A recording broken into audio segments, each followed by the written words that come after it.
What's up, guys? It's Toad back with you yet again. This is the NFL Week 17 edition of Better Off Dead.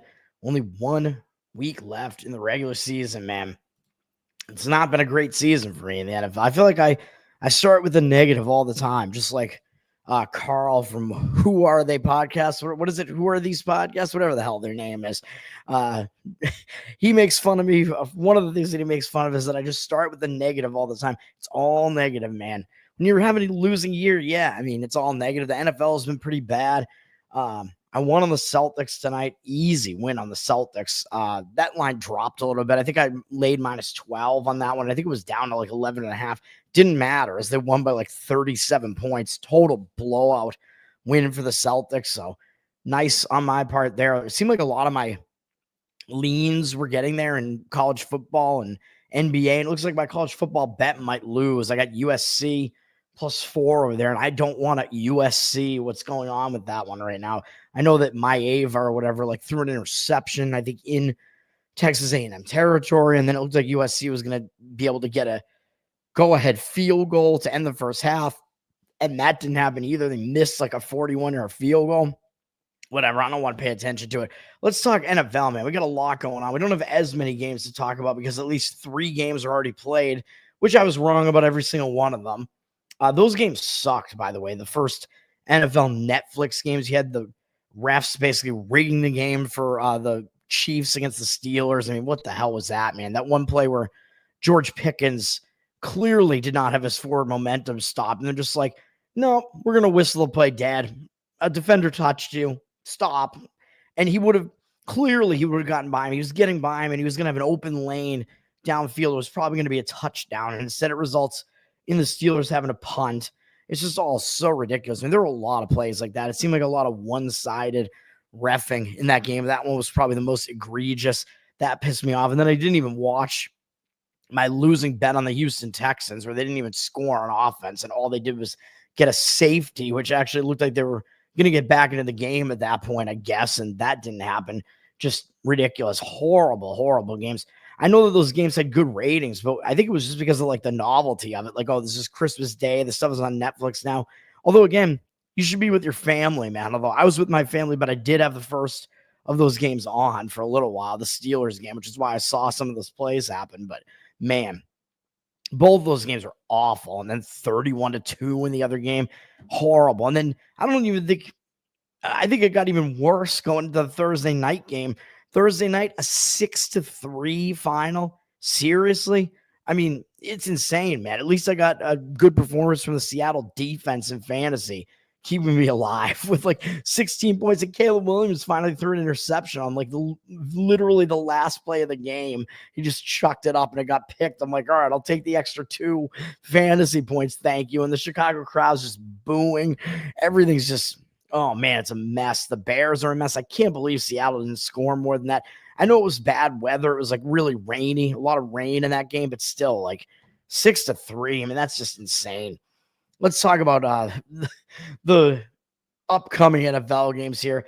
Tack, what's up, man? You're taking a shit while you're listening to this. That's all right, because I'm basically, me doing Better Off Dead is me taking a shit. So we're both taking a shit simultaneously, man. All right, Saturday, we have 3 games up tomorrow, man. I'm going to have to be back tomorrow morning and talk about, there's going to be college basketball, NBA, there's a bunch of bowl games tomorrow in college football, there's NHL. Tomorrow's going to be packed. We've had it easy most of the week, and man, tomorrow's going to be packed, and tomorrow might make or break my year, man. I guess there's a possibility that I can still have a winning year if tomorrow goes really well. And the first game up in the NFL is going to be my first play, and I know I'm joining the public on this one, and I'm still going to do it. Chargers -5.5. I really don't like the rest of this slate here, man, but I'm going to fade the Patriots in this one. I know this is at New England, so it's like, well, you're getting an LA team, a West Coast team having to go east. As I always say, though, the East Coast team having to go and play West in a late night game is the worst situation for your biological clock. I think a West Coast team going east to play 1 p.m., it's not as bad. I mean, you're playing at 10 a.m. based on your biological clock. You're probably ready to go at that point. You're waking up earlier. I think it's fine. It's way worse when you're playing way later at night and you're starting to get tired and it's almost bedtime. You know what I mean? Like when you first get up, you're ready to go. Like these guys work out in the morning. I think it's a little bit better than that.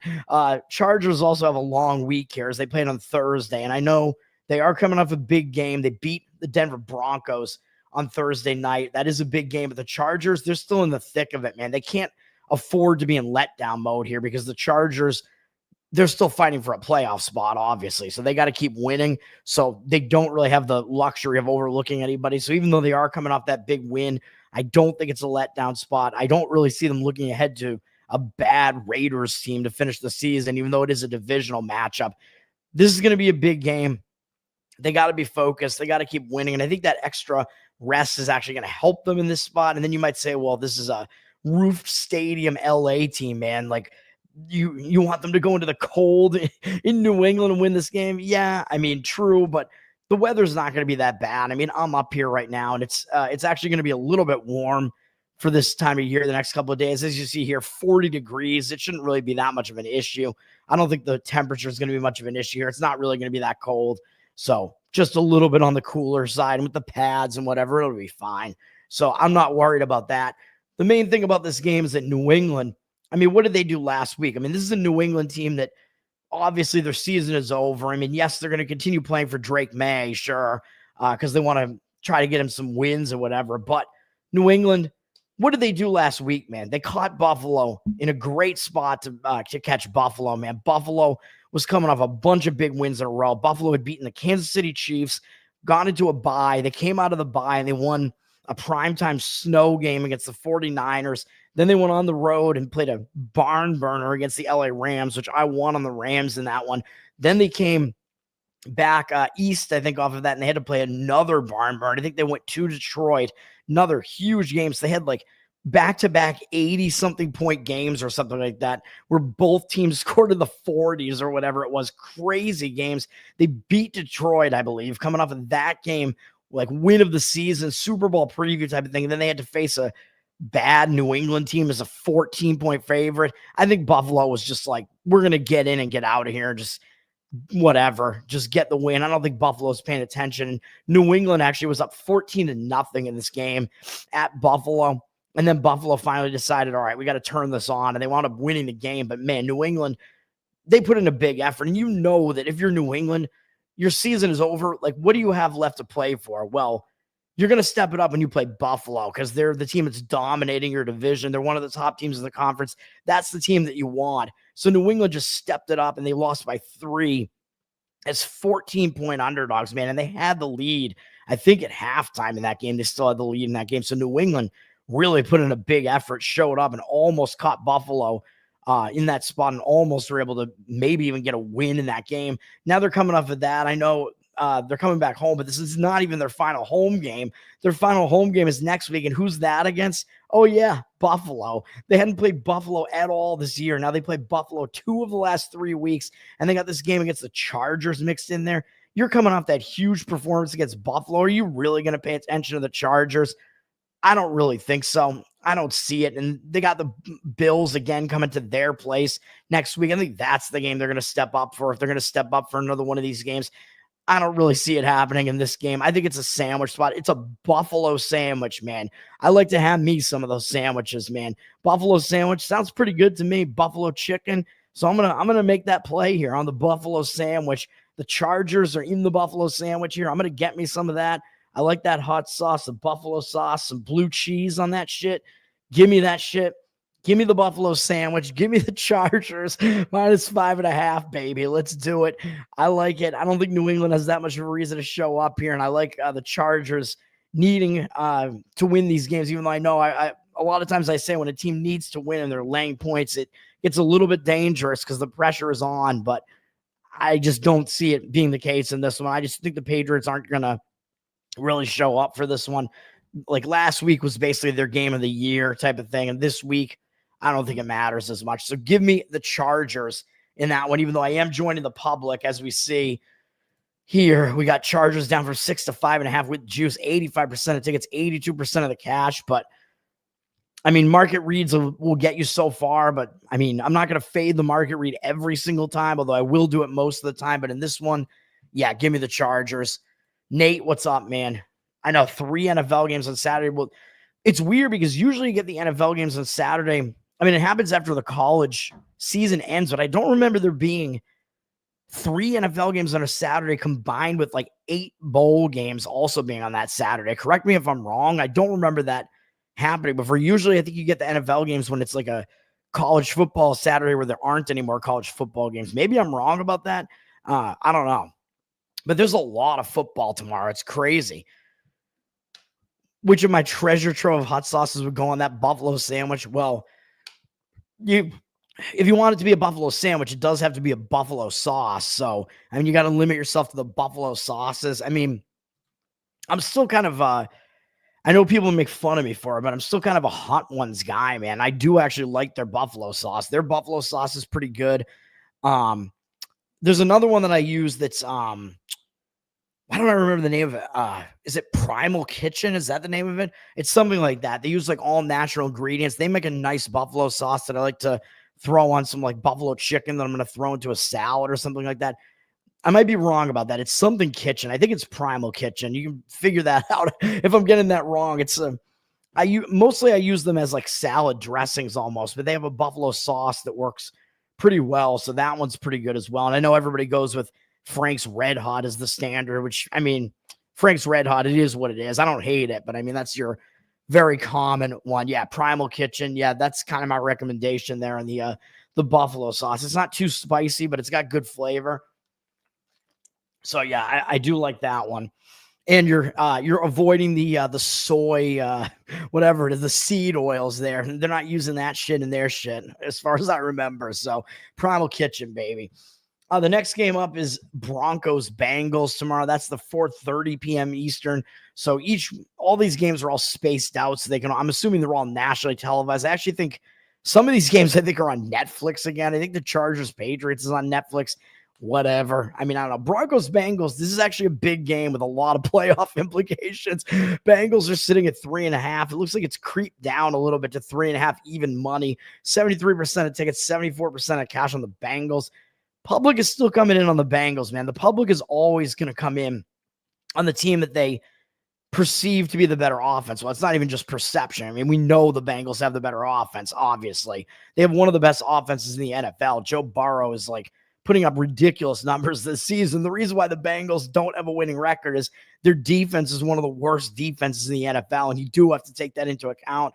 So the Broncos, even though their defense, yeah, I mean, it's been vulnerable at times. It's been lapsing a bit, but they do have the better defense still over the Bengals, which isn't saying much. But the Broncos do still have a rookie quarterback there. So you got the Bengals, much better offense, but you got the Broncos with the better defense getting points.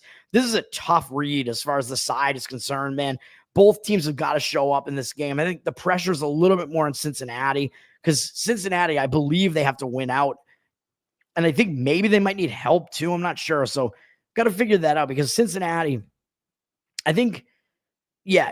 So if it's win and you're in, like if you control your own destiny, a lot of times the pressure really mounts on that team where it's basically like you win and you're in essentially. And it's that simple. Sometimes the pressure will really get to that team.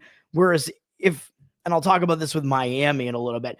If you're a team that you not only do you need to win, but you need other teams to lose to help you get in, then I think the pressure is a little bit off of you and you can just kind of go out and play because it's not all in your hands. You know what I mean? Which for Cincinnati, I'm not sure what the case is. So you might have to look that up. Like if Cincinnati wins this game, I think they have to win out. So they do have to win against Pittsburgh next week. And that is a big game. So Cincinnati does have this game surrounded by, division games. And Cincinnati, I mean, I don't even think they expected to be in this spot really. A couple of weeks ago, it looked like they were going to lose to Dallas on that Monday night on that blocked punt, and then their season, I think, would have been over pretty much, but that didn't happen, and they were able to win the next 2 games against bad teams, Tennessee and Cleveland. So now they're stepping up in class again, man, against Denver. And the thing about Cincinnati, so the pressure might be mounting on them a little bit because they do need to win. Denver, I think, has a little bit more leeway here because Denver, I think, is sitting at 9-6. Yeah, so Denver, they're in a little bit better shape here. Both of these teams are going to have to get a wild card spot, but Denver's obviously in better shape to do that. They're 2 games ahead of Cincinnati. So Cincinnati, needs to win. Denver does not. So Denver can play a little bit looser. Denver does have the better defense, of course. In Cincinnati, if you look at their schedule this year, man, they have not stepped up in class very well. I mean, look at their wins. How many of these wins are actually against good teams? Their wins are against Carolina, the Giants, 2 against the Browns, Raiders, Dallas, which we know it was Dallas with Cooper Rush and whatever, and then Tennessee. So Cincinnati has not beaten a team even as good as Denver this entire season. So that worries me a little bit too with Cincinnati, as they have not shown that they can beat good teams, really. They've beaten all of the worst teams they played, they've beaten pretty much. So that kind of worries me a little bit too. And they did lose to New England as well, which that was a weird spot at the beginning of the season where you had I think Joe Burrow and Jamar Chase were like trying to restructure their contracts and whatever. So weird distractions coming into that game. And that game might actually wind up knocking Cincinnati out of the playoffs, which is crazy. So slight lean to taking the points with Denver in this game. Denver does have the extra time off too, which, as I mentioned, the same thing with the Chargers. So Patriots are on the shorter week, haven't played on Sunday. And also in this game, the Bengals are on the shorter week, having played on Sunday. So Denver has extra time off. I know Denver just lost a win streak that they had. So is that going to hang them over into this game?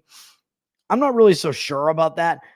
Denver, I mean, it is true that they somewhat don't need to win this game. They do have Kansas City up next, and that is a big game, but I think Denver's going to have a decent chance to win that game because Kansas City clinched the 1 seed with that win on Wednesday on Christmas gift for Kansas City, unfortunately. And really, it was a lump of coal for everybody else because I don't think we like Kansas City outside of Kansas City. I don't know if anybody outside of Kansas City likes Kansas City, but Denver, I mean, because of that, Kansas City might be resting all their starters in that game. So Denver might actually be a home favorite in that game against the Chiefs if that works out that way. But Denver, I mean, they're still playing to try to get a wild card, man. So they really need to win these games as well. But they're the team that's getting points here. They got extra rest here because they last played on Thursday.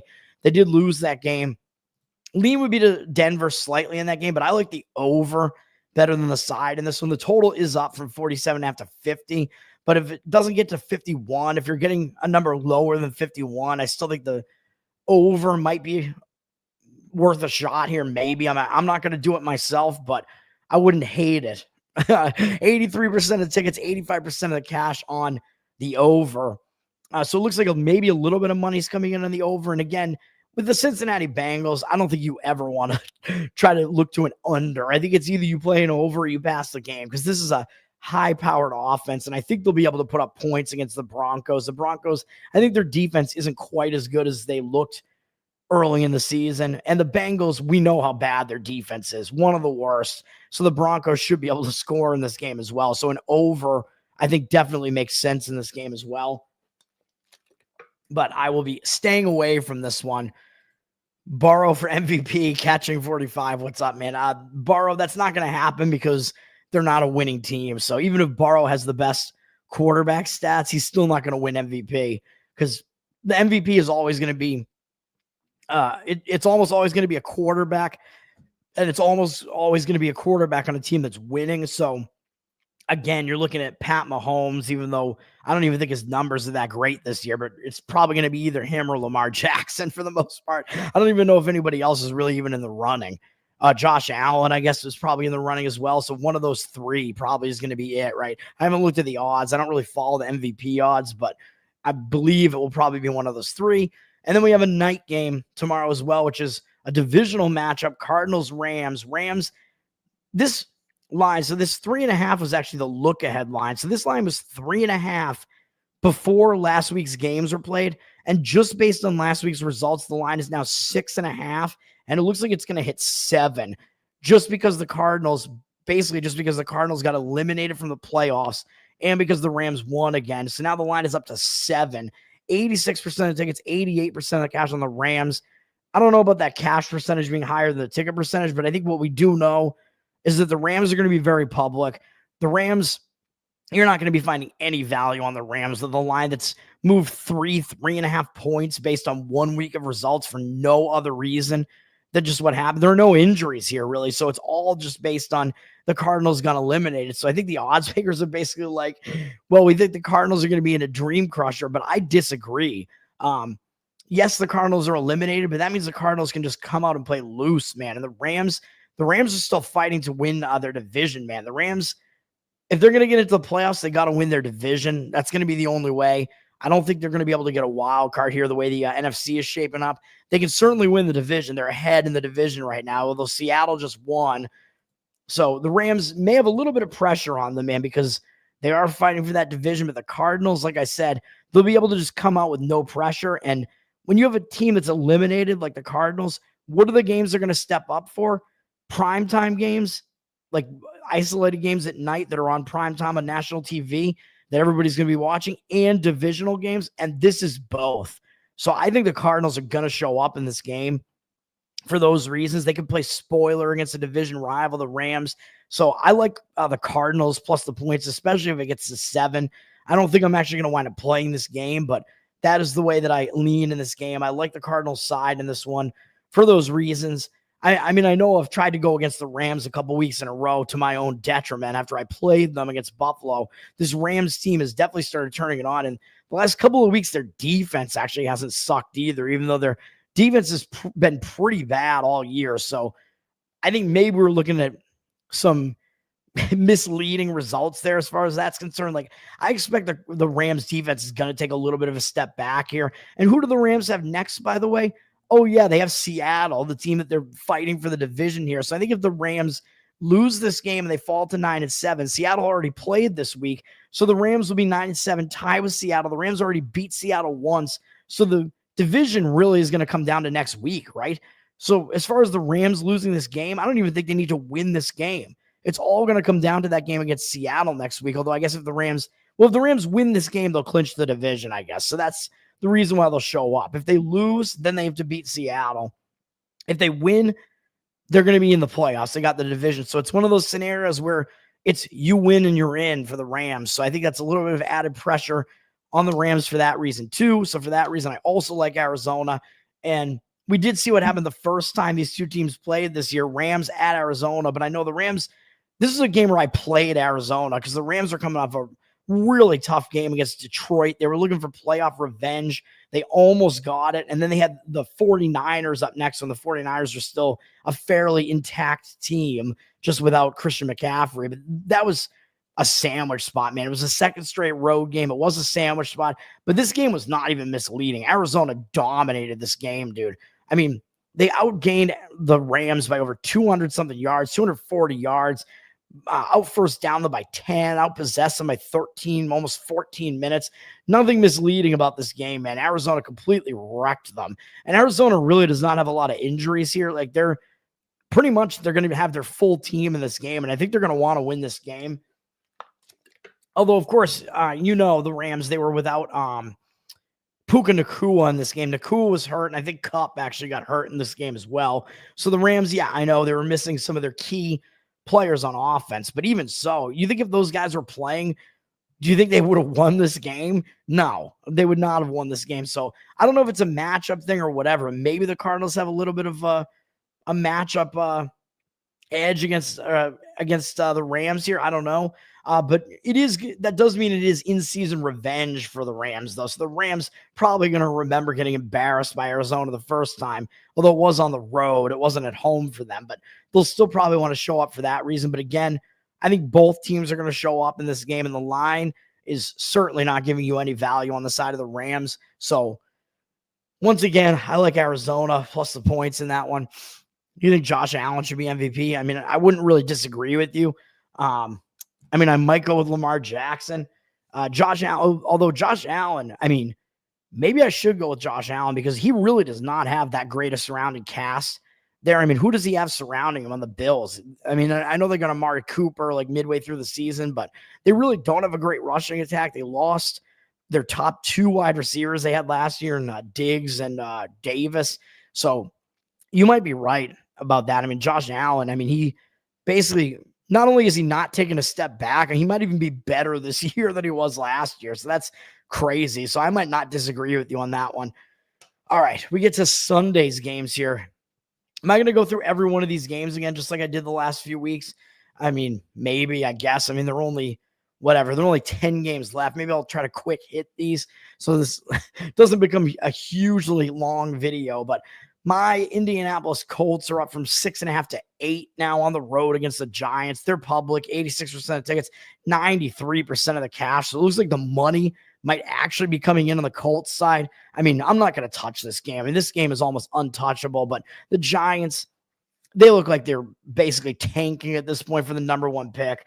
I mean, they look awful. The Giants have not really, they look like a team that's pretty much packed it in, and the Colts still have a very, very small chance of making the playoffs, I believe. I don't think they're quite dead yet. I mean, I don't want to come in and lay 8 points on the road. I mean, I'm not going to do that. But, I mean, this might actually be a good teaser spot if you really want that, because the Colts, you're going to be playing them to just win the game, which is what they need to do to try to keep their playoff hopes alive. And it's against this bad Giants team that almost seems to be trying to lose at this point. So if you find, if you want to take this as a teaser and you can get the Colts down to under a field goal and basically just to win the game and try to tie it with one of these other games, I would not hate that. So if I was going to play this game, that might be the way I would look to play this game, but I don't want any part of the Giants. The Giants, I mean, I believe they're going to have Drew Lock at quarterback again. I don't even think it's going to matter. They don't have like a capable quarterback right now at this point. So I don't think that's going to matter. The Colts, you got to keep an eye on who's playing quarterback for them, because Anthony Richardson is hurt. So I think he's questionable right now. To me, it seems like he's probably going to play, but if he doesn't, then you're going to get Joe Flacco for the Colts. But I don't really think that that's bad either. I don't think there's that much of a difference, to be honest. I think you're going to get probably about the same line on this game, regardless of which quarterback it is at this point. So I don't think that really matters as far as which quarterback. I don't think it matters which quarterback is playing for either team, to be honest, in this game as far as the line is concerned. But I don't want to lay 8 points on the road with the Colts. And the Colts don't really seem to be able to cover big numbers either. But the Giants, I mean, I think they packed it in. So if I was going to play this game, I would tease the Colts down and find another teaser leg. I'll skip Falcons Commanders for now, not only because that's my other play, but also because that game got flexed into the Sunday night game. So that game got moved into the Sunday night game, which I believe was going to be Cowboys Eagles, I think, but we know the state that the Cowboys are in now. So I think Cowboys Eagles got flexed out of it. Something like that. I think that's what happened, because that's why the Cowboys Eagles at 1 p.m. is way down here now. I don't know. Or it might have been Dolphins Browns, actually, which is why that one's sitting last on the card here. It might have actually been that. Really? Were the schedule makers really going to give us Dolphins Browns as a Sunday night game? Maybe they were. Maybe that was the Sunday night game. I don't know. It's one of those two. Raiders and Saints. I mean, this game, I don't know. I don't even know what to say about this game. Raiders, I was right last week. The Raiders won their game last week against the Jaguars. So the Raiders seem like they're still trying to win games. They're not tanking to try to get the first pick, man. I mean, they're going with Aiden O'Connell. I think he's still going to be behind center in this game. I don't know if they actually think he's going to be their quarterback that they're going to go with in the near future or whatever, or if they're going to try to draft a quarterback. I don't know, but they're still trying to win games. So that might not change here. Raiders have flipped from a 2.5-point dog to a 1-point favorite. So again, second week in a row, it looks like we see the line is actually moving towards the Raiders. And now who would think the Raiders would be a road favorite against anybody? But that's how bad the Saints are. The Saints have nobody left, dude. We know, as I mentioned last week, no Derek Carr, no Alvin Kamara. He's been ruled out again. So maybe that has a little bit to do with the line moving. But I do think there is actually some legitimate money coming in on the side of the Raiders as well. There's going to be no Rashid Shaheed for the Saints, no Taysom Hill, but it does look like Chris Olave is practicing this week. He's been a full participant, and he might actually come back and play in this game. Even though the game doesn't mean anything, it looks like he might actually want to play and come back. He's been practicing, so Olave might actually be out there. So because my wide receiver situation is so bad in fantasy, and I'm still trying to win the third place here after I lost by 0.7 last week in the semifinals, I picked up Chris Olave. I don't know if I'm going to wind up actually playing him, but my wide receiver situation isn't good. So I'm going to have him as an option at the very least. And I lost Kamara. So my running backs are still good, but I mean, I'd be a lot better off if I had Kamara. But anyway, Saints, very, very injured team. The Raiders seem like they're still trying to play to win. The Saints look like maybe they're not, but the Saints really, they don't seem to have a capable quarterback, man. I mean, whether it's Desmond Ritter or Hainer or whatever his name is, it doesn't look good either way, man. The Saints are on a short week, and I know they got completely embarrassed. It was the first shutout of the NFL season. They lost 34-0 on a national TV game. So for that reason, maybe the Saints will actually show up. Like, I mean, it is a short week, so there's a little bit less preparation time, but they're playing at home. It's their final home game, and you lose 34-0 to anybody. I actually think that maybe the Saints will kind of show up with some motivation here, but the Raiders also look like they're trying to win games as well. And that win last week broke a long loss streak for them. They hadn't won since week 4, and they finally won a game, although they do have the Chargers up next.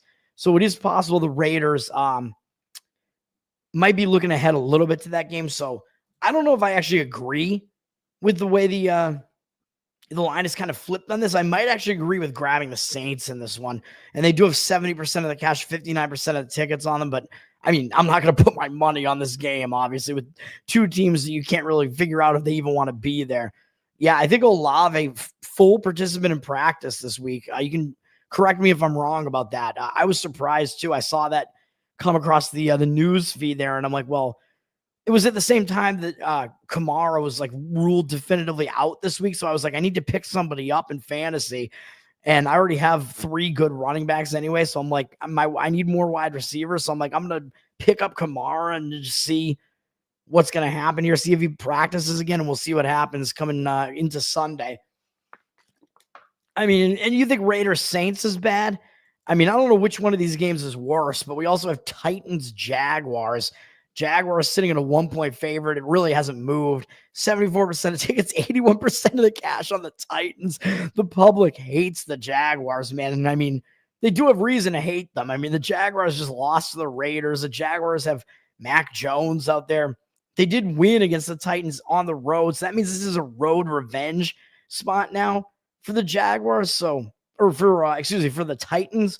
So I actually do kind of lean to the Titans in this one as well, because the Jaguars did go into Tennessee and beat them a couple of weeks ago. So I think Tennessee is actually going to remember that, and Tennessee might actually show up in this game. And as the odds makers are telling you, Tennessee is the better team here. I mean, almost every team is better than the Jaguars, but the Jaguars only laying 1 point at home. Odds makers telling you Tennessee is actually the better team here. Obviously, I also agree with that. And I mean, Jaguars, you're getting Mac Jones. I mean, I would not want to ever put money on Mac Jones, really, even though I actually did like the Jaguars against the Jets, and they probably should have covered that game, and it still didn't happen. Tennessee is the better team. They have the better defense at the very least. Tennessee, they lost to Indy last week, and that was a game where Tennessee was getting blown out. So I actually think Tennessee is actually showing that they have some heart here, because look at this. Tennessee was losing this game 38-7 against the Colts, and the Tennessee could have easily just packed it in. I mean, their season is over. They're getting wiped off the map by the Colts there. But what did Tennessee do? They didn't go away, and they wound up cutting it to 8 points. So, I mean, Tennessee did not go away. So that means Tennessee is still actually playing with some fire and trying to win some of these games. I know it is a second straight road game, but I like the Tennessee side in that game. I don't know if we're going to get Will Levis or Mason Rudolph there. I don't even know who they had last week, but I assume whoever played for a quarterback last week for them is probably going to be in there again. Let me see. Unless they use multiple quarterbacks.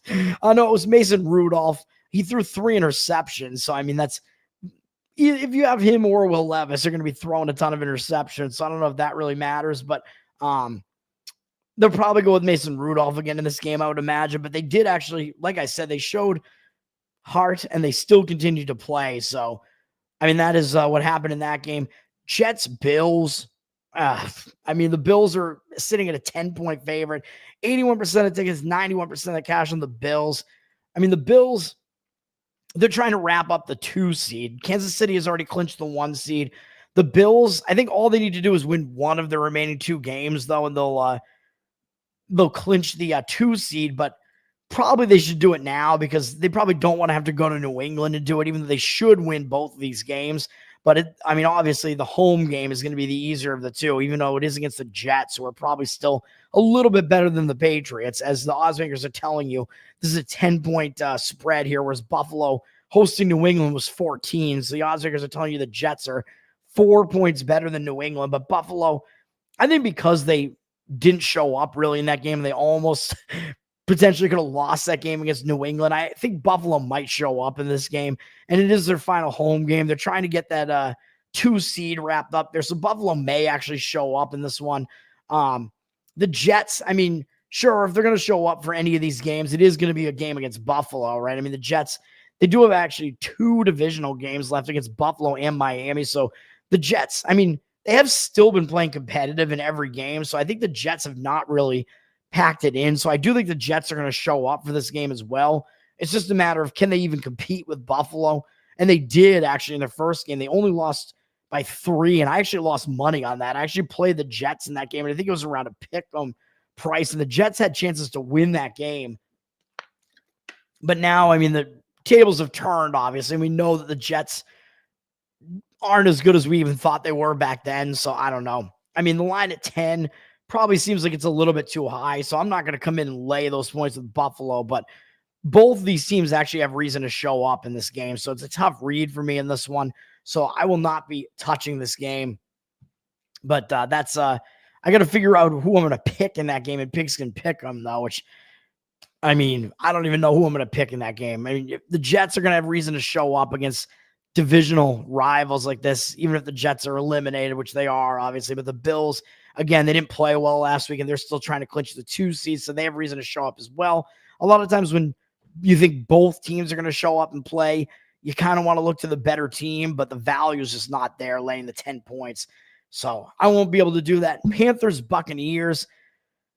This is at Tampa. Tampa's sitting at 8.5. This line hasn't moved either, even though the public is coming in heavily on the Buccaneers.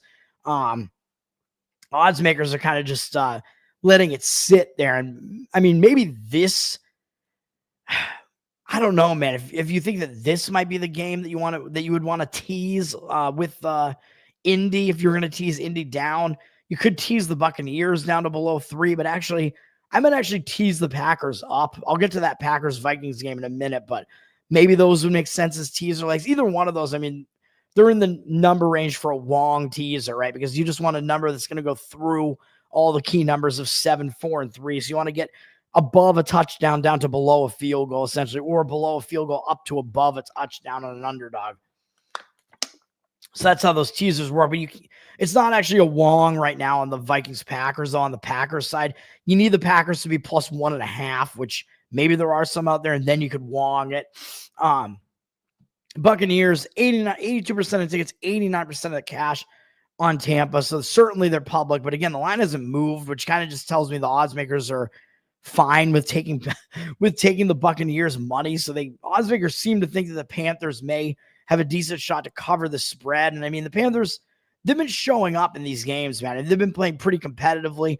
They just won against Arizona, and that's the reason why Arizona's eliminated. So again, Arizona might be pretty angry because they got eliminated by Carolina. So I do like Arizona against the Rams. I'm actually tempted to play that game.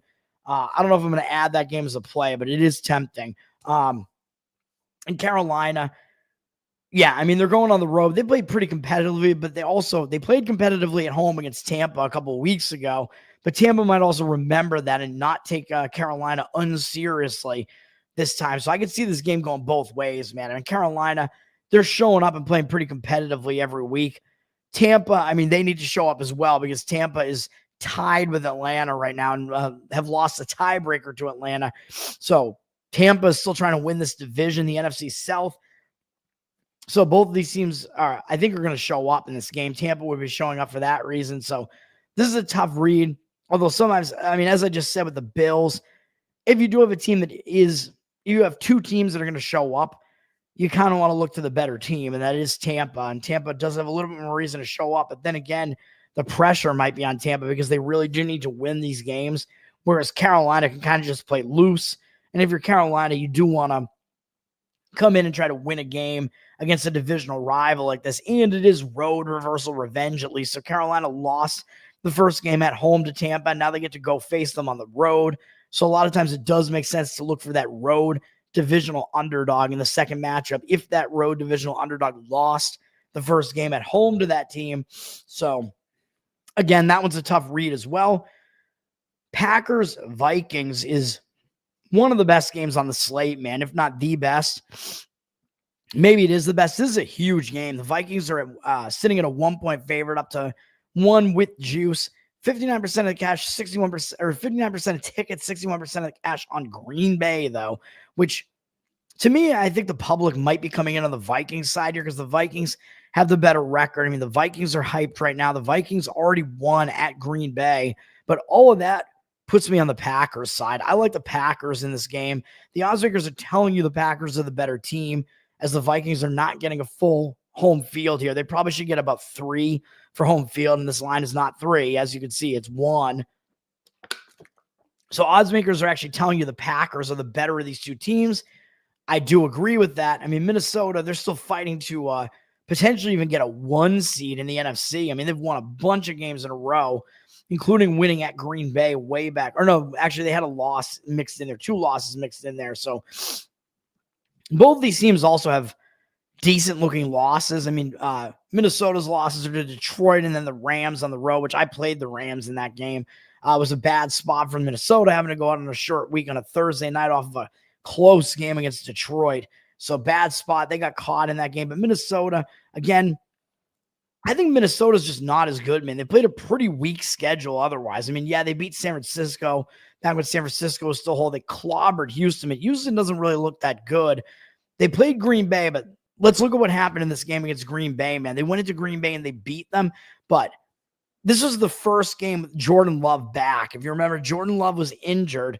He missed 2 games and Malik Willis was in there. So this was the reverse injured player theory spot. And you know I talk about that when you have a star player like a quarterback who missed multiple games. You played pretty well without him. Green Bay won both games, actually, without Jordan Love. You have Love come back. It takes him a little while to get back into rhythm, man. He's not going to just be necessarily coming right out of the gate hot. You know what I mean? He has to get back into his rhythm. The team has to get back in rhythm with him. So it's a little bit jarring. And I think that's exactly what happened in this game. And look at what happened in this game. The Vikings were winning this game 28-0 in the second quarter. They were winning 28-7 going into the fourth quarter. And the Packers, after they were down 28-0, they outscored Minnesota 29-3 in the remainder of the game. They outscored them 22-3 in the fourth quarter, and they almost won this game. And that was what happened when Jordan Love was back in rhythm, man. So now you've had Jordan Love. From that point on, he's been playing the entire time. So I don't think you're going to see a slow start like this from Green Bay this time. You're not having Jordan Love come back from injury this time. So I think the later part of this game is more indicative of what you're going to see in this game. And it's a road reversal revenge angle, at least, although I know both teams really have reason to show up here. And both these teams are fighting for playoff positioning. And this is a huge game for both teams, huge divisional rivalry. But little bit of extra motivation, I think, on the Green Bay side because they did lose at home. They really don't want to lose both games to Minnesota here as well. But Green Bay is now going to be the road divisional underdog here after losing the first game at home. And again, Green Bay, once Jordan Love got back into rhythm, Green Bay actually dominated the rest of this game, man. So, and you look at the stats in this game, Green Bay outgained Minnesota by almost 100 yards. They had uncharacteristically 4 turnovers in this game, and I think Jordan Love had at least 3 of them. So again, Jordan Love, he was struggling to come back, man. He had 3 interceptions, and I think he actually lost a fumble. Or no, it looks like Tucker Kraft did. So the team had a lost fumble, and Jordan Love threw 3 interceptions. That's not really like him at all, man. So I don't think that's going to happen again either. Green Bay, I think, is going to clean that up a little bit. Minnesota, I mean, I think they've been a little bit more of a turnover-prone team, man. I mean, Sam Darnold, I'm still not a believer, even though I know he's played almost the full season now and they keep winning. But like I said, Minnesota, I mean, their schedule's been less impressive than the Packers' schedule has. The Packers have definitely played a more difficult schedule. Of course, they lost that game to Minnesota, as we said. They lost the opener to the Philadelphia Eagles, who are one of the best teams in the NFC. So I'm not going to blame them for that. And it was a weird environment. I played the Eagles in that game. It was a close game in Brazil. Very strange environment. Not a whole lot you can really gather from that. I mean, Green Bay beat Houston, and so did Minnesota, although Minnesota did crush them. And then who are Green Bay's other losses against? Well, they lost to Detroit twice. I mean, you're really going to blame them for that? And they played competitively in both games. I mean, the first game was that bad weather game in Lambeau, and I think there were some turnovers going on for Green Bay on that one. And then they played at Detroit to within 3. So I'm not going to really blame them for that either. And that's all their losses, right? So Green Bay's losses are literally to all of the top teams in the NFC. Although, again, I know they did lose to those teams. They haven't beaten one of those top teams yet. But, I mean, Minnesota, the only, like, top team they've beaten is Green Bay. So, I mean, it's like pick your poison here, basically. But I like Green Bay in the spot. So that's the way that I would look in that game. And like I said, you could look if you find the Vikings being -1.5 in this one. You could look for a teaser opportunity as well, teasing the Packers up to above a touchdown. If you can tease the Packers up to 7.5 on a 6-point teaser, I like that as a teaser leg. I think the Packers will win this game. So obviously, I think getting the extra points there, I don't think the Vikings are going to beat them by margin. Yeet the Jeets. What's up, man? We got 3 watching here, man. 3 times that. What are you talking about? All right. And then we got Cowboys, Eagles, which, like I said, I think either this game or Dolphins, Browns is going to be the night game. I don't know which, but both of these games are not going to be that interesting anymore. Eagles are down from 11.5 to 8. So the thing about the Eagles, and they do a 56% of tickets, 63% of the cash. So cash looks like it's coming in on the Eagles a little bit. The thing we need to look at with the Eagles here is who's playing quarterback. Jalen Hurts got hurt last week, and they put in Kenny Pickett, who's not as good. I mean, Pickett, I think he's a serviceable quarterback, but obviously he's not as good as Jalen Hurts is, clearly.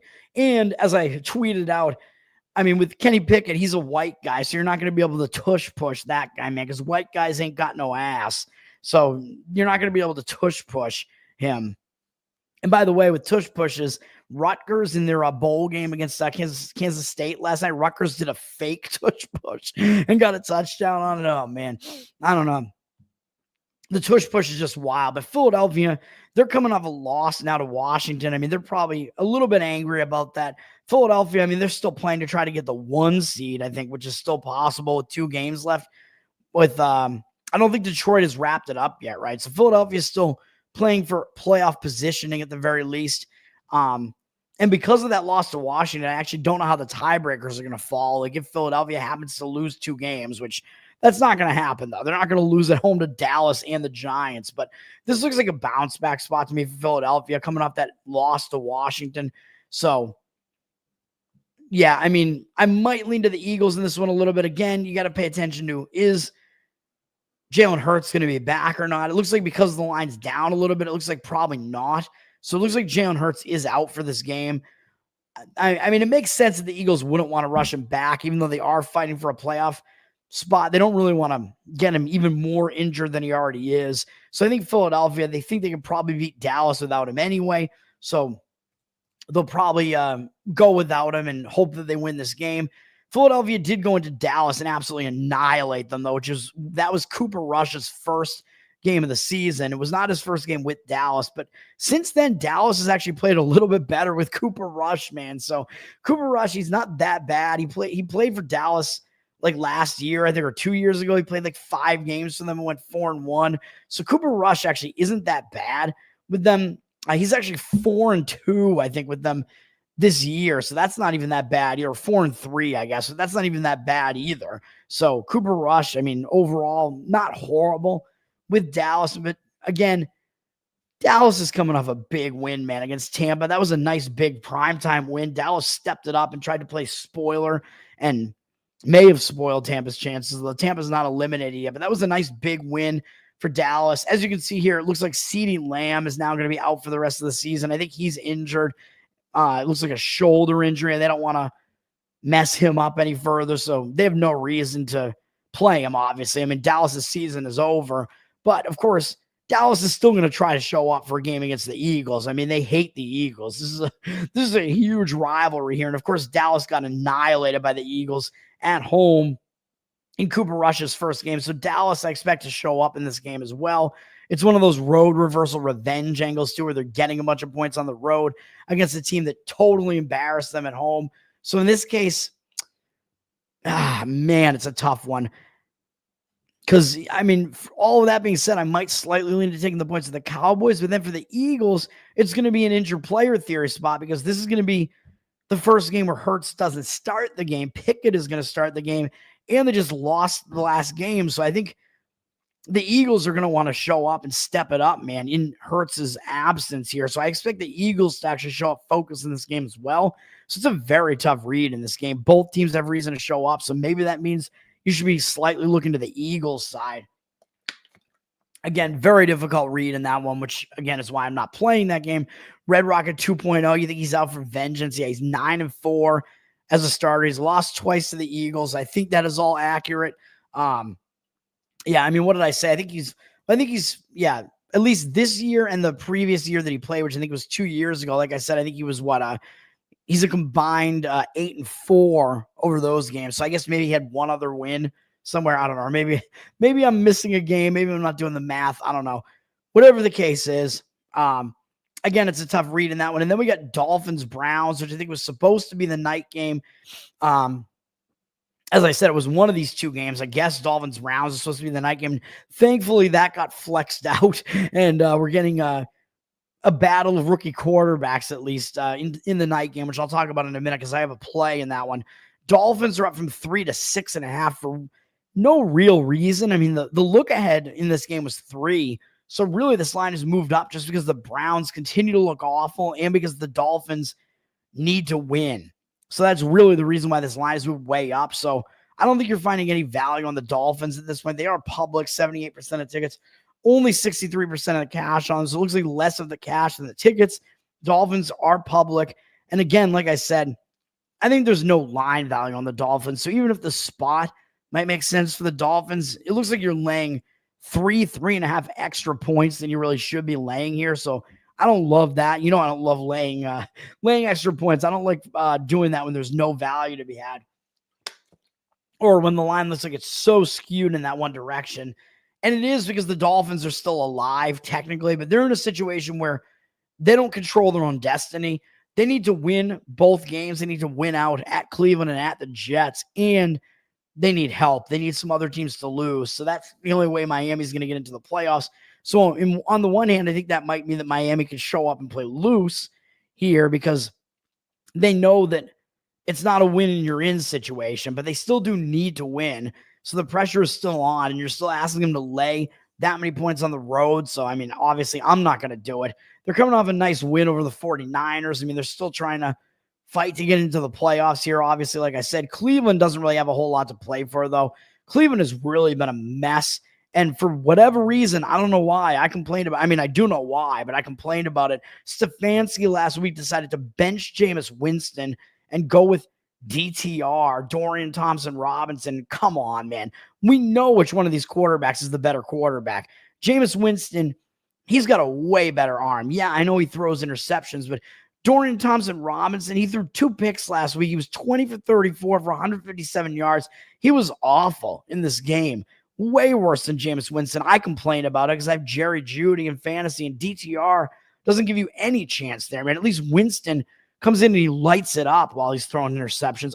It's obvious to everybody that Winston is better than DTR. It's ridiculous that DTR is going to be out there. And if you look at DTR's stats over his entire career, his stats are abysmal.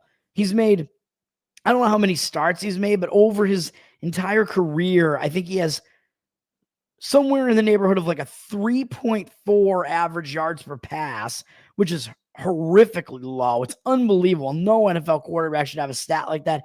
And he has a 1-9 touchdown to interception ratio. So really, you're going to bench Jameis Winston because he throws interceptions, and you're going to put in DTR, who has a 1-9 career touchdown to interception ratio. Seriously? I mean, it's just ridiculous. He might be the worst quarterback currently on an NFL roster. It's absolutely insane. So, I mean, Cleveland, but maybe the one good thing for Cleveland is they're facing a Miami defense that isn't really that good. So I guess the one thing that you have going for you, if you like Cleveland plus the points in this one, is you do have the better defense getting points at home, but is that really going to be enough when DTR is at quarterback here? I don't know, man.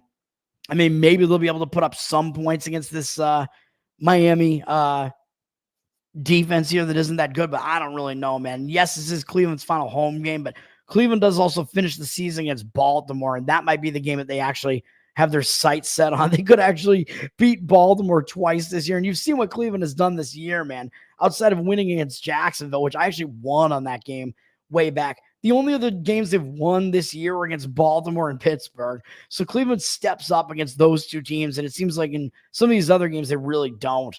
So very tough read in that one. Miami is the only team that has anything to play for in that game, though. So that might be the way to still look in that game. And you're obviously getting the way better quarterback with Tua against DTR there. So there's no question about that. But, I mean, laying way too many points on the road with the Dolphins, not going to happen for me. And then we'll get to the actual night game, which is my play. I'm on the Atlanta Falcons +4 and Falcons against Redskins. This is the Sunday night game. 77% of tickets, 50% of cash on Washington. So Washington is very public with way less of the cash on. The cash is actually evenly split. So that tells you that some of the bigger bets are coming in on the Falcons, man. Even though the Washington Redskins are very public here, and they might actually get the name Redskins back. So I'm going to continue calling them that. It's the way better name. But I don't like the spot for Washington here, man. The market read looks like it's indicating on the Falcons quite heavily as being the underdog, who's the anti-public underdog with way less of the cash and with way more of the cash on their side than the tickets. So I like all that. Washington, I think they're in a bad spot, man. I think they're in a letdown spot. Yeah, they've won 3 games in a row. I know they're still fighting for playoff position. I think they technically have not even clinched a playoff spot yet, but what did they just do? They just beat the Philadelphia Eagles, man. That's a huge win. Beating the Philadelphia Eagles, massive win. And I know they're going to be in prime time here, but I think that's going to set up a letdown spot for them. And Washington's not in a situation where they really need to win this game necessarily. I mean, they're also looking at a divisional sandwich here where they do have Dallas up next to finish the season. And Dallas did beat them on their home turf a few weeks back. So they might actually be eyeing that Dallas game a little bit. So even though this is a primetime game, this might be a situation where they might actually overlook their opponent a little bit here, having it sandwiched in between 2 divisional games. Washington looking pretty good to make a playoff spot right now. It doesn't look like they're in really that much danger to not make the playoffs. Atlanta, on the other hand, I like the spot that Atlanta's in, man. I mean, they're still trying to win their division. Like I said, they're atop their division right now because Tampa lost. They have the tiebreaker against Tampa, but obviously they still need to win because the teams have the same record. So Atlanta still needs to show up in these games too. So I expect Atlanta is going to show up. They've won 2 games in a row now, which I think is just going to give them momentum. I mean, obviously they were not good wins against the Raiders, which was a Monday night game, and the Giants, but still that tells me that Atlanta, they're showing up and playing, and they're still trying to win games, obviously, and they have a little bit of momentum coming into this game now. And as we know, this is actually going to be the first, well, as we probably don't know, we do know this is going to be a battle of rookie quarterbacks, is what I was going to say. But the thing that we may not know that I just found out is that this is going to be the first time ever that 2 first-round draft pick rookie quarterbacks are facing off against each other in an NFL primetime game. This is the first time it's happened. This is going to be Michael Penix Jr. against Jaden Daniels, and I'm actually going to go with Michael Penix in this one, man. I mean, he's only played 1 game so far, and he wasn't great. He wasn't bad. He was fine enough. I mean, I know the defense really stepped up, and the Giants made a lot of mistakes in that game. I had Atlanta defense in fantasy, and I still didn't win, even though I got 26 points from them. But Penix, I mean, I think what that gives you is he has a game under his belt now, man. So Penix, I think now that he has that first game out of the way, I think we might see him be a little bit more used to it. I think we'll see him show up. I don't think the nerves are going to get to him. Because he played on Washington, he played in the college football championship game last year. So he's used to playing in a big environment like this where it's kind of a playoff type of atmosphere. So I don't think that's going to get to him either. So I like this. I like that they let him, get his feet wet against a really bad Giants team and get some confidence there with a nice, easy win. I like that. And now he gets to, step up a little bit and play a more difficult game and see if he can handle it. I like that. And the other thing I like about this is that Penix is going to be the way more rested of these two quarterbacks here because that was his first game of the season, whereas Jaden Daniels has played the entire season. He did have a little bit of an injury in there, but when you have a rookie quarterback, they're not used to playing a long NFL season, man. They're used to playing a shorter college football season. So a lot of times you see them start tiring out towards the end of the season. So you might get a more tired Jaden Daniels here than what you get with Michael Penix, who's a lot more fresh because he's only played one game. So I think that works out well for the Falcons as well. The Falcons are getting points here as well. And the Falcons do have the better of these two defenses, man. I mean, that's not saying much because Washington's defense is pretty awful, but all of that sets up for a play on Atlanta, man, in my opinion. So I think you get Washington in a letdown spot, maybe a sandwich spot here. Atlanta has a little bit more motivation. Atlanta is the team getting points here, and they have the better defense, and I think they're going to have the quarterback who's less fatigued or less, like embattled as far as having played way fewer games throughout the season. So I like all of that, man. So I'm going to grab the points with Atlanta on this one. Give me the Falcons +4. And then we'll talk about Monday night, which this game originally this game looked like it was going to be awesome. Lions at 49ers, but now this is almost like the injury bowl where both of these teams have a ton of injuries. The Lions, I think, have the most injured starters in the entire NFL. And the 49ers are not that far behind. We know the Lions have a bunch of injuries. They lost Aiden Hutchinson for the year way back in that game against Dallas. They lost Anzalone, their linebacker. I don't know if he's back. They've lost some other guys, I think, on defense. They've lost, of course, David Montgomery is out for the season now with an injury. Their power rusher, so now they're just going with Gibbs. Although it didn't really seem to affect the Lions that much last week, but I don't know, man. At some point, it's like something's got to catch up to the Lions here. But then again, this 49ers team is massively injured as well. I mean, they're down to whatever, like a fourth string running back here with what's his name again? Patrick Robinson. Is that it? Patrick Smith? I don't know what it is. Patrick something Jr. Who even knows who these guys are at this point? So the 49ers are without Christian McCaffrey, obviously. They're without their second and third string running backs as well. And Jordan Mason and Isaac Guerrero, all of them are hurt. Ayuk, their wide receiver, is out.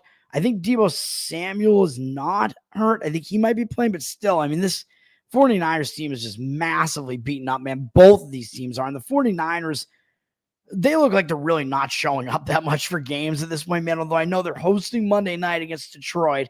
So if they are going to show up for a game, it may be a game like this where, I mean, this is kind of their last game that really has any meaning at all with one of the top teams in the NFC coming into their place on Monday night. So maybe you'll see an effort out of San Francisco here. But then again, San Francisco, I mean, they made the Super Bowl last year. They expected to be back in the playoffs this year, and they're not in the playoffs. So you might see the San Francisco team, as we might have seen already, they just might be falling apart at this point, man. I mean, they've only won one game in their last, whatever that is, 6 games. So that doesn't look great either. So I don't know. I don't know what we're going to get out of the 49ers here. It's a very difficult read in this game. Detroit, on the other hand, they're in a situation where whether or not they can clinch the 1 seed depends on the outcome of the Minnesota-Green Bay game, I'm pretty sure. So here's the deal. I don't want to sound like Joe Biden here, but listen up, Jack. Here's the deal. If Green Bay wins, then that means that if the Lions win this game, they will clinch the 1 seed, because if Green Bay wins, that's going to knock Minnesota down, and Detroit can win this game, and they will then have the 1 seed, because Detroit has already beaten Minnesota once, I guess. And even if I guess they lose to Minnesota the next week, I guess Detroit would still have the tiebreaker or whatever it is. So whatever. I think that's how it works out. But if Minnesota greets Bean Bay, no, that would be an awesome greeting. They're coming over to Boston to Bean Bay. No, if Minnesota beats Green Bay, then that means that San Francisco has to beat Minnesota next week to get the 1 seed. To get the 1 seed. And it actually means this game, they don't need to win the game. So that may wind up affecting the line. And it may wind up affecting the motivation a little bit. So if Minnesota wins against Green Bay, Detroit might actually have a little bit less of a reason to show up in this game, man, because it would all come down to that game against Minnesota. Whereas if Green Bay wins, then Detroit can win right here and get the top seed. Now, This is Dan Campbell, and we know Dan Campbell has a tendency to just play his starters anyway, which is why some of these guys got injured. Like Aiden Hutchinson got injured in a blowout win against Dallas, where he probably should have been out of the game already at that point. But Dan Campbell, it's not in his it's not really in his blood, man. It's not in his DNA to rest his guys. That's just the way that he is. He wants to win every game. He wants to like stick it to every opponent pretty much. He wants to run up the scores. He's covered a lot of spreads since he's been the head coach. And he is also on record saying that he doesn't even care who wins the Green Bay Minnesota game, that either way, his team is going to show up to play in this game. And I don't think he's lying. I mean, I think that is probably going to be the case. I don't know if maybe if they, if Minnesota wins and they don't really care about this San Francisco game that much, maybe you'll see them start resting guys in the second half or something like that. But I'm not even sure they'll do that because Dan Campbell, he likes to go full effort every single game or try to, which is just insane. And it is a second straight road game for Detroit. But with San Francisco potentially maybe just not even showing up just because they might be so down that they're out of the playoffs. I don't know, man, but maybe they'll show up again because it is a primetime game against the Lions. So the one game left that they might show up for might be this game. Very, very difficult read here. The Lions are the team that has something to play for, obviously. Well, potentially, but may show up anyway. And even if the Lions don't technically have anything to play for here, and if it comes down to the next week against Minnesota, so if Minnesota beats Green Bay, that would be the case. Even if that is the case, Detroit still has a little bit of something to play for here, because what is this? This is playoff revenge, man. This is NFC championship revenge. We know Detroit went into this stadium last year, into San Francisco, and they lost that game last year. And they were winning the game 24-7, I'm pretty sure, at halftime in that game. In the NFC Championship, Detroit was that close to making a Super Bowl, which I think would have been like the first Super Bowl ever for Detroit, maybe, or something like that. It would have been a huge deal for Detroit, and they lost the game. So I think Detroit wants nothing more than to go in and get revenge on the 49ers, man. So even if it doesn't have an impact on the 1 seed, you could see, and because it's Dan Campbell, you could see Detroit still come in and really want to win this game. So I'm kind of leaning towards that being the case, even though Detroit is very, very public. So I'm not going to come in and lay points with the most public team of the week and their road favorite. They're up from 3-4, 91% of the tickets, 88% of the cash. So it looks like the market read is telling you, yeah, the lines are ridiculously public. Less of the cash is on the lines. So it's basically telling you should come in and take the points of the 49ers here, but I'm not going to do it. I don't know which team I'm going to pick in my pick'em pools, but this is not going to be a game that's going to get my money. It is a really high total too, but it's gone down from 51.5 to 50.5. So it's gone through that key number of 51. So it looks like legitimate money is coming in on the under in this game as well. 73% of tickets on the over, but 51% of the cash on the under. Man, I mean, that's a tough read too. I mean, these teams do have a lot of injuries and some injuries on offense on both sides too. So it is possible the under might make sense, especially if the Lions wind up in a situation where they don't need this game and they're ahead and whatever. And maybe in that situation, they do start to kind of rest some guys. And then maybe that would lead towards more of an under in this game, but I don't know. But this game, I think this is a dangerous game to put your money on, to be honest, man. So I'm not going to do it. And that's going to do it. That's all the games, right? Yep. Defensive injuries. That's right, Nate. And they signed Teddy Bridgewater. That's true. I mean, I think that was just a depth signing. I mean, he's not going to play unless they get injuries there, but I don't know who their backup quarterback was otherwise, but I mean, Bridgewater has been decent in the NFL, so I don't think that's a bad signing, really. I mean, why not get some quarterback depth in there? He's a guy with experience, so I don't hate that move. I mean, Detroit does need to shore up their defense somehow, but Leo, what is up, my man? I mean, that depends on what your other options are, I would say, as far as James Conner. But I can tell you what it looks like my numbers are going to say he might do this week. I mean, on the surface, it doesn't seem like a bad idea to me because I think that the Rams defense is still not really that good. And like I said, I like Arizona to show up in that game and play in that game. Conner, I mean, he's got pretty good projections in this game. It depends on who It depends on what your other options are at running back, man. So I mean, I don't hate playing Connor this week. I mean, he has pretty decent projections, like I said. So if you give me more info about what your decision actually is to make, I could tell you that. But I'm about to get out of here. Hendon Hooker, he lit up in the preseason. Yeah, but that's the preseason, man. So I don't know. I don't know if there's that much you can take away from preseason. I don't know who Hooker is. Again, I skip the pussy, man. So I don't deal with anybody who's a hooker in my life. I've turned them down on the streets of Miami, man. I've had hookers try to make me one of their clients on the streets of Miami, man, in Miami Beach. And I was like, no thanks, ladies of the night. No, thank you.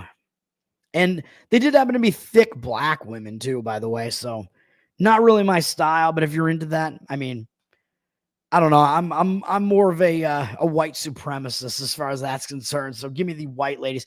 Anyway, that's gonna do it for me, Leo. If you have